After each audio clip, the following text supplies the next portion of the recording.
To my YouTube channel learning with Divya Agarwal. आज हम करेंगे चैप्टर नंबर 3 जर्मनी का एकीकरण राष्ट्र के रूप में उत्थान।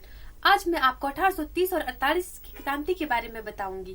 मैंने हर बार की तरह नोट्स बनाए हुए हैं, तो मैं आपको नोट से ही तो हम शुरू करते हैं। 1830 की फ्रांस की क्रांति का प्रभाव यूरोप के अनेक देशों में पड़ा।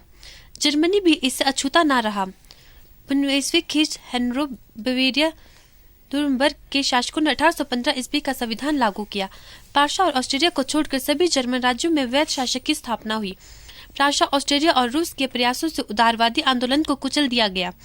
पुनः प्रतिक्रियावादी निरंकुश शासक की स्थापना हुई। जर्मनी राज्य परिषद ने आंदोलन को दबाने के लिए अनेक कठोर कानून बनाए। प्रेस और भाषण पर कड़े प्रतिबंध लगा दिए गए।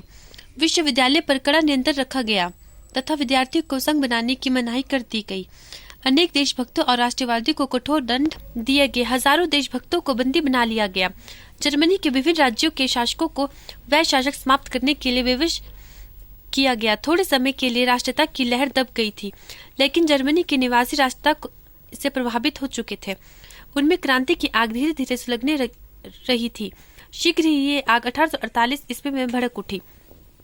अब है 1848 की क्रांति। 1848 की क्रांति ने ऑस्ट्रिया में निरंकुश शासक का एक प्रकार से अंत कर दिया।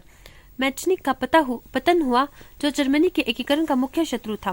वियतनाम के देशभक्तों की विजय से जर्मनी के देशभक्त प्रोत्साहित हुए। अनेक राज्यों के निवासियों ने निरंकुश शासकों के विरुद्ध विद्रोह कर दिया।